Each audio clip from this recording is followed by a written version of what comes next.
Our friend Phil Denny, the saxophone player, is in our Gillespie Group storefront studio here, just across from the baseball stadium, just a couple blocks from the Capitol. Welcome. Good morning. It's a holiday weekend. We're kind of getting excited ahead of time, and we love to have talented musicians, talented entertainers like yourself. You're not probably a morning person, though, I'm guessing. Not usually. No, especially after a late night in the studio. Well, all the ladies in the coffee house next door and here in this studio, in fact, are dropping their jaws because they said, who is this man walking in here looking like $1,000,000 and looking like a superstar entertainer? And that's exactly what you are.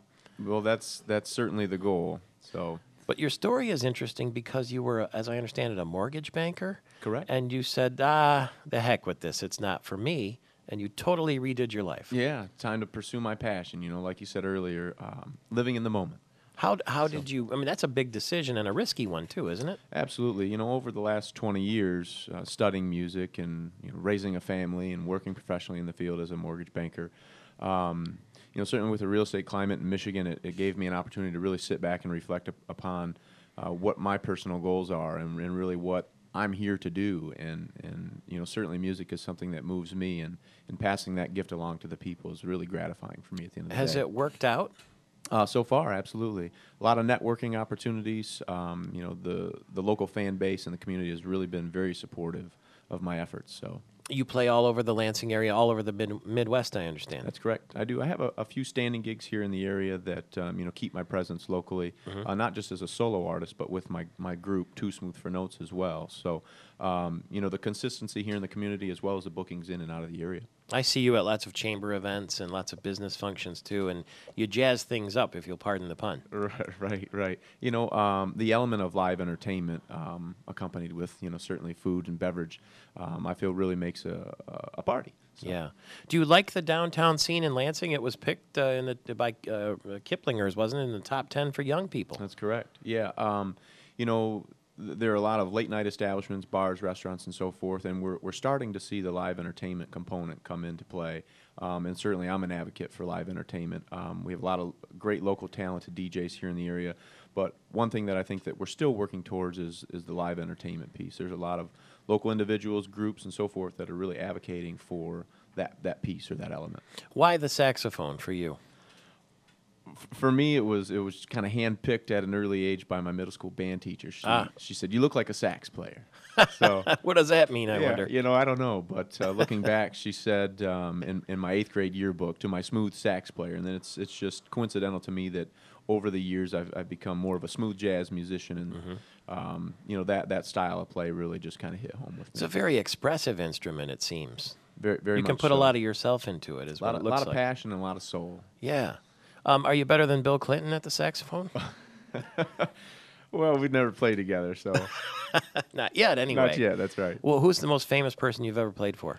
To date, that I've played with Layla Hathaway. Yeah. How about in the More audience? locally, but I guess I should rephrase that. Stevie Wonder. You did? Absolutely. Wow, that must have been a thrill. Humbling experience. What's your favorite song to play? My favorite song to play right now is actually a Stevie Wonder song entitled "All I Do." Oh, maybe we'll hear a little bit of it coming up here. Yeah. Thank you very much, Phil Denny. What's your now? Your album is called "Urgings of Soul," Correct. and the hit off the single is "Sway Back." How can people get that? Is there a web address? Right now on iTunes. iTunes. Or look me up on Facebook. Phil Denny, very simple name to remember, and he'll be with us the rest of the hour here. Come down and see him in our Gillespie Group storefront studio, playing over the sirens, apparently, in the street here on Michigan Avenue. We'll be back in a flash.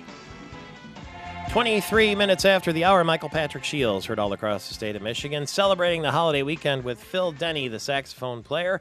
You can find him on Facebook. It's Phil Denny, and his debut album is Urgings of Soul, and his first hit single is Sway Back, and he performs all over the Midwest and has got regular gigs in the Lansing area, and he's in our Gillespie Group storefront studio, kind of like, the Today Show, how they have those concerts on the street in New York City. Well, we're right here in the state capitol. And this is actually the second performer ever to do the sidewalk work and in the coffee house next door.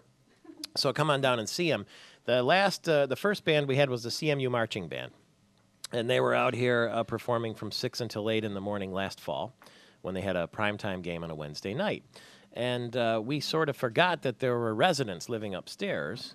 And so at 6 in the morning, a man surfaced on his balcony and started yelling down at the marching band that he was going to call the police.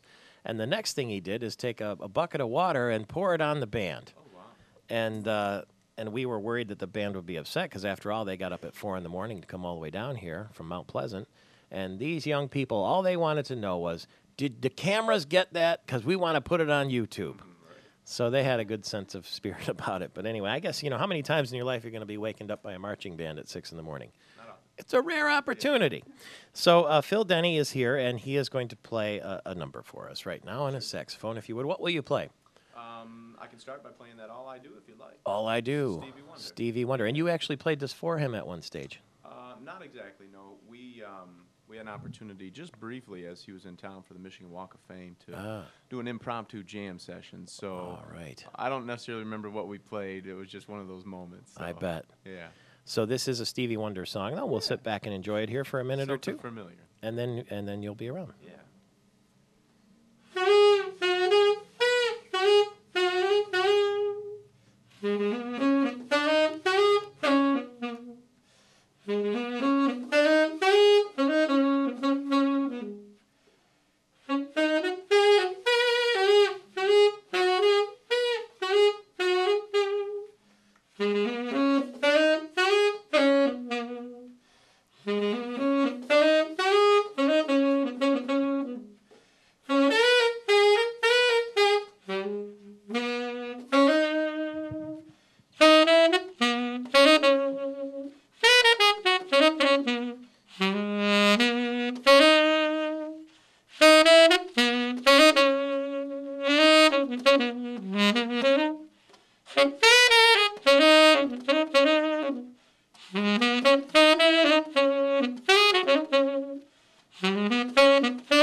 Thank you very much.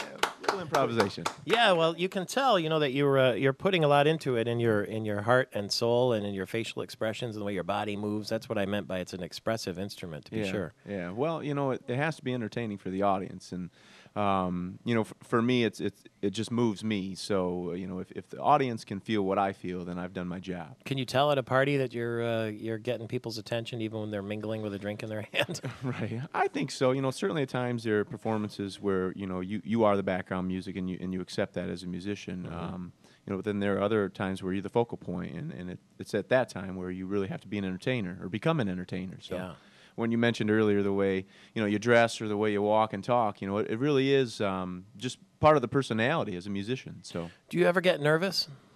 At times. Really? I remember the first time I got nervous was when I played the national anthem at the Lugnut Stadium a few years back. And it's one of those things where people are expecting to hear one thing, and if you don't hit it just right, everybody will know. So yeah, they know that song very, very. Yes. And when you improvise, sometimes they get upset. If you go too far off the path, yeah. Yes, you still want to keep the the true meaning of the song. Phil Denny, you can find him on Facebook, and your schedule would be there so people would know where to find you for your concerts and your appearances. And listeners can also go to philonsax.com. philonsax.com. That's easy to remember, and we'll put that on our Michigan Talk Network website today. So if you're struggling to remember, it'll be right there. philonsax.com. And so if you can you mingle around and go through the coffee house and out on the sidewalk and all that sort of thing. And Amanda will go with you and take the wireless microphone. And so what we'll do is we'll play in and out of the breaks, if that's all right. That'd be great. Thank you very much. Phil Denny, master performer with the saxophone here at 28 minutes after the hour.